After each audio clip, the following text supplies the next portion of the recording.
flame flinch our flesh. We're itching for a stretch and can't shake the monkey off our back. I wish I had some help up in here. I'm talking about being apostolic, and if you want to write down what the topic is, you got to say, stop fighting yourself.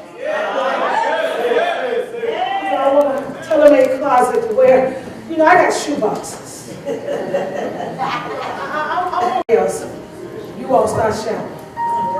Then it's something that you put everything you had. You say, well, I want a tailor-made closet to wear. You know, I got shoe boxes. I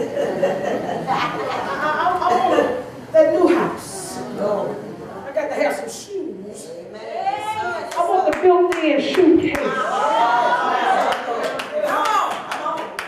I'm studying y'all. I got so much. I got a little tube of socks and stockings. Yeah, I want a little cubby hole in my closet. And I don't want my closet to be, I want it to be off somewhere. I want it big enough I can go in and change and look around.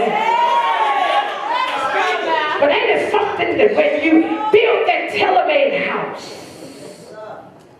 you can't live in it to enjoy it? What are you saying? The woman, make it plain. I think you're glad you asked. You're praying all you know to pray. And you allow the adversary to come in and cause you to work against yourself. That you can't enjoy what you have worked on all these years.